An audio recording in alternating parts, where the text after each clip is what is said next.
Ayan, good evening po. Ayan, kami po yung Creative Arts and may hinanda po kami short skit. Title po niya is Tradisyon o ang Panginoon.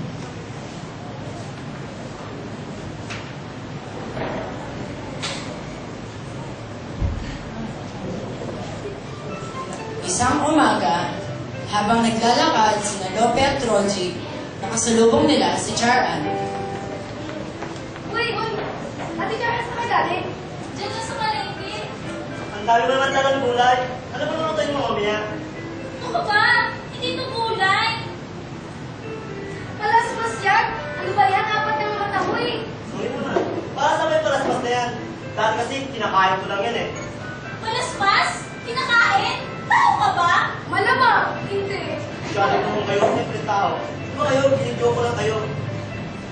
Itong palaspas na to, parang malaman mo. Sinasabi ko sa labas sa bintana, sa pinto. Papalis doon ang bala sa demonyo. Demonyo ka naman. Sa isang sandali, habang nag-uusap ang tatlo, dumaan si Milan at inayaan din niya ito sa Bible study. Uy, Lope, Roji, Joran, tara ba study tayo? May gagawin kami. Labas pa. Hindi, saglit ako. Hindi na nga. Saglit lang ha. Napakarami ng sinabi ni Milan tungkol sa mga kulto at mga agiman nang biglang nagtanong si Lope. Maliligtas ba kami ng palaspas? Siyempre hindi. Walang bagay dito sa mundo na makakapaligtas sa'yo. Sa atin lahat. Makakapagalis ba ito ng demonyo? Ano ka ba naman? Kung nakakapagpalis nga talaga yun ng demonyo, eh di sana wala ka na dito. Kinakain mo nga yan eh. Uy, Rory! Ano ba naman kayo? Ginidyo ko lang kayo eh. Paano naman kami maliligtas? At anong paraan ang maalis yung malas? Alam mo, para maligtas ang isang tao, kailangan niyang tanggapin si Jesus bilang Panginoon at tagapagligtas. At kailangan din niya magdasal araw-araw para maging maayos na ang buhay niya. Ah, naglaro pala itong kwenta. Tapo mo na nga yan. Ano ka ba? Kakainin ko ba ito mamaya? Sige, magdasal na tayo. At sila nga ay nagdasal. Uy, Roger, gising! Sige, alis na ako. Pupunta pa ng church. Bye. Gising lang ah. At ang tatlo ay umuwi sa kanilang mga tahanan. Ano ba yan, Kuya Roger? Ano pinakain pa rin yan? Pakialam mo ba? Try mo kaya ang sarap-sarap po. Eh, tao ka pa talaga?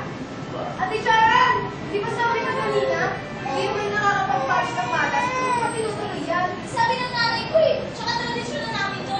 Bakit ba? Pakialam mo.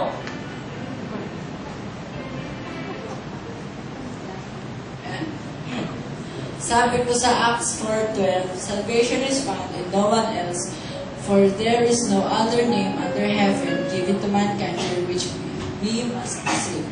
Yun, sabi doon, in Tagalog, sabi niya, sabi ng Panginoon, walang makakaligtas na bagay maliban lang sa Kanya. Ayun, di ba kasi sa ating tayong mga tao, di ba, dati parang naniniwala tayo sa tradisyon ng palaspas, mga kulto, at sa mga santo, di ba? Dati pinaniwalaan din natin yan, mga hula-hula na yan. Pero, mga bagay na yan, hindi nakakaligtas yan. Di ba? Ang tanong nakakaligtas lang natin, ang makakaligtas lang sa atin, ang Panginoong Jesus. Di ba? Sinabi niya sa John 14:6, I am the way, the truth, and the life. No one comes to the Father except through me. Yun nga, sabi niya po, I am the way. Di ba? Siya lang yung tanging daan para makapunta tayo sa heaven. Tayo, di ba? Anong pipiliin natin pag namatay tayo? Di ba? Ano mas paniniwalaan natin? Ang palaspas o yung Biblia? Yung tradisyon o yung Diyos? So, yun lang po.